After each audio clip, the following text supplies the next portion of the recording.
Also unter richterlicher Kontrolle. Warum und weshalb, sollte man sich vielleicht anhören. Ja, vielleicht liegt es einfach daran, dass er also auch die Seltenheit von Lawinenunglücken in Wien einfach so sieht, weil das war ja immer mal der Grund, IMSI-Catcher überhaupt anzuschaffen, zur Ortung eben von potenziellen Opfern, Lawinenopfern. Also die höchste IMSI-Catcher-Dichte gibt es offensichtlich in Wien. Und immer mal fragen wir Leute, die nach Wien gekommen sind, dass, okay, so viel sind es dann, ob sie denn schon mal das eine oder andere Lawinenunglück gesehen haben. Ja, wir haben also in 2006, glaube ich, war der Easter Hack in Wien. Da hattest du genau wen interviewt? Ja, den Mr. Chaos Radio himself, Tim Pritlove. War eine große Ehre, immer mein Studio zu haben, und wir haben natürlich über die Geschichte über Chaos Radio befragt. Nur um ein bisschen die Bandbreite zu zeigen. So, eins zurück. So, und jetzt dann noch ein paar Highlights zum Schluss. Ja, interessant. Also in Wien, Maria F. wurde beim Edelitaliener die Handtasche mit 2 Diensthandys geklaut, und das ganze, diese ganze Geschichte beim Edelitaliener hatte natürlich eine Videoüberwachung. Der Täter ist bis heute nicht gefasst. Ja, was zeigt, dass die Überwachung in Österreich perfekter ist. Ja, das österreichische Parlament hat schon seit einem Jahr das sogenannte Sicherheitspolizeigesetz. Nur noch ganz Kurzfassung, also die haben das schon, ja, wir bekommen es jetzt, weil es sei heute unterschrieben worden, das BKA-Gesetz. Stattdessen gibt es in Österreich noch keine Vorratsdatenspeicherung, keinen Beschluss dazu, den wir natürlich seit einem Jahr offiziell in Deutschland haben. Gut, mehr Infos zu Bürgerrechten und Überwachung aus Europa, jeden Freitag on Air auf Radio Orange in Wien, also auf 94.0. Und auch als Livestream regelmäßig eben zwischen 13 bis 14 Uhr und selbstverständlich im Sendungsarchiv auch im Internet. Einen letzten Satz noch. Ich bin froh, dass es diesen Event hier gibt, der sich immer als international anstreicht.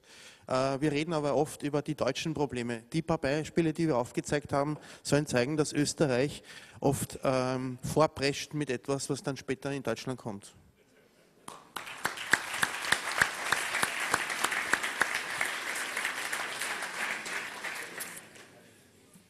Ja, vielen Dank. Thanks for the insights in the Austrian security state, and tune into Radio Netwatcher if you want to hear more. Now Karl talks about panspectrosism, and the stage is yours, Karl. Go ahead. Sismus I'm in sorry. German, maybe. I don't know. I wish my German was better. I will. Is that the?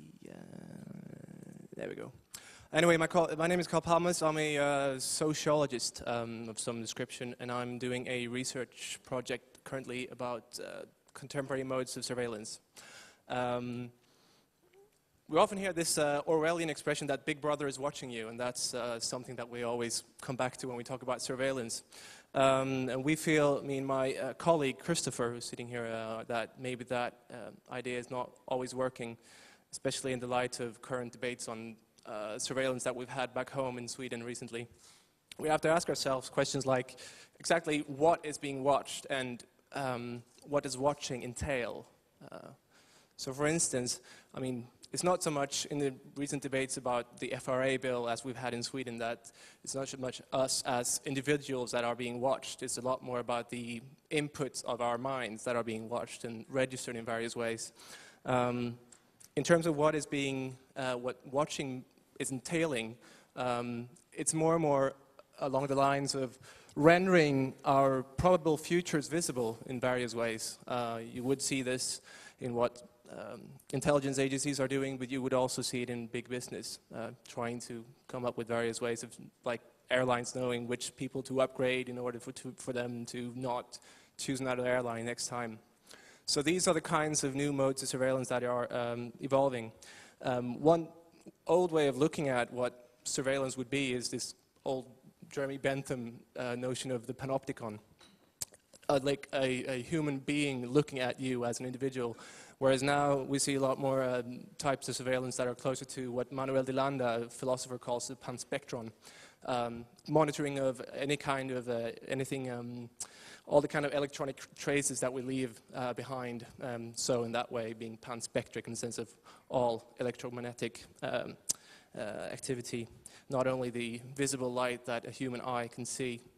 There are three ways of looking at, or three technological developments here, obviously. First one, that more and more of our analog behaviors are being logged in various ways and turned into digital data. We call this universal modulation. The second one is the greater storage capacity, and the third one would be data mining capabilities that are increasing. So instead of saying that Big Brother is watching you, it's more likely that you would think that Big Brother, whoever that is, whether it's a big corporation or a state, knows you and probably knows you better than you know yourself. Anyway, I won't keep you for longer than this. You can read more on this website. Thank you.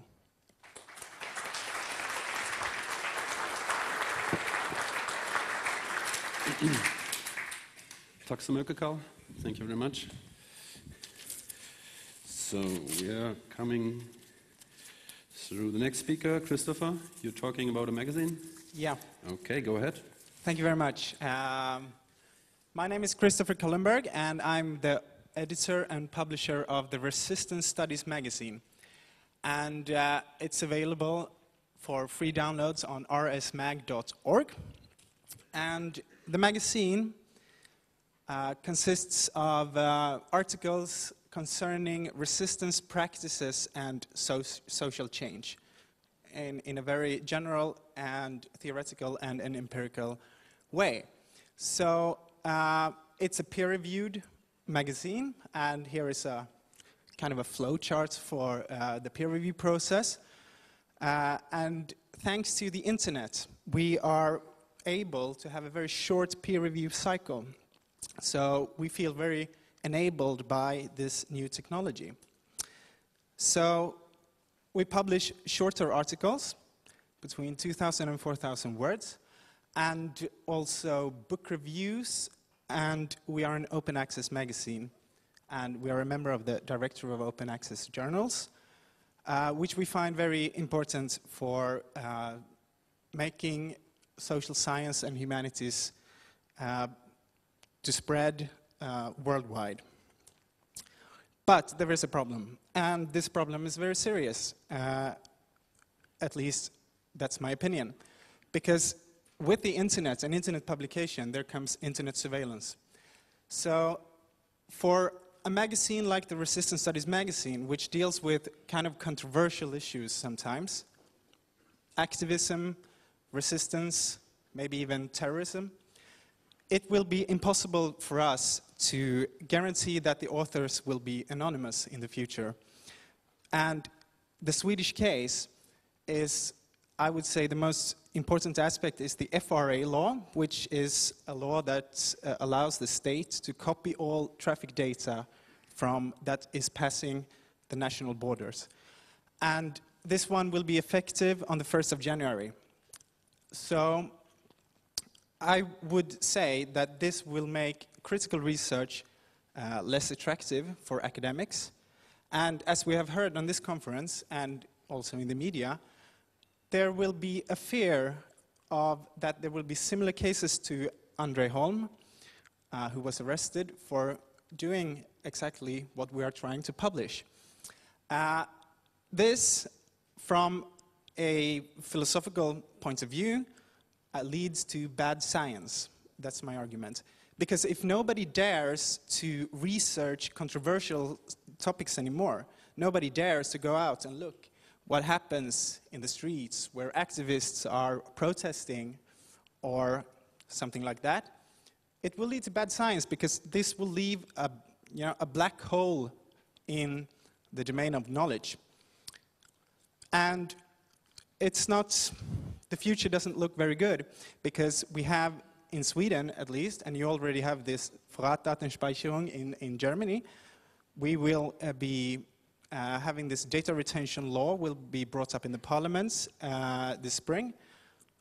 we have the IPRED 1 directive, which has been almost passed in the parliament, and the IPRED 2 directive is also coming closer. And so my conclusion is just that I want to publish your academic articles on digital resistance, because you are the experts on resistance on the net. And in what Carl was talking about, if in these panspectric societies, we also need to cooperate to protect this sensitive information. And my conclusion to maybe this conference is that hacking is a form of resistance. Thank you very much.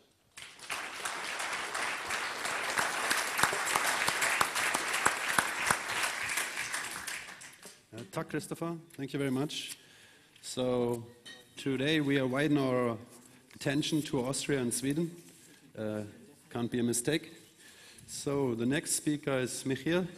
He talks about the funding. So,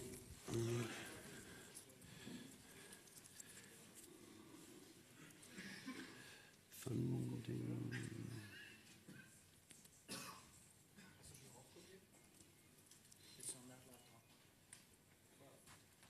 I thought you did it before the... No, it's on. Did you copy it? Ja, kannst du das machen? It's a long time with funding it. Yeah, so we still have time, relax. Everybody keep the 4 minutes. So, thanks to the magic of the networks, the file will... Okay, then if it's on the stick, let's copy it onto the laptop. There is a stick already in here. Yeah, So can okay. I plug this or can I? Nein, zieh raus. Yes. There you go.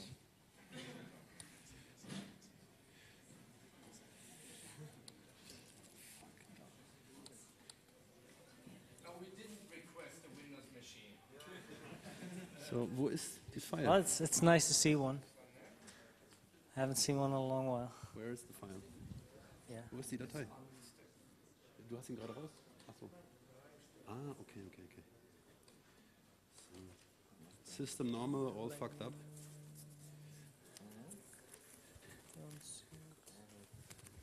I'll do it without. Basically, I work for a funding agency called NLNet. We're just a pile of money that came from selling an ISP. The ISP doesn't exist anymore, but the money does.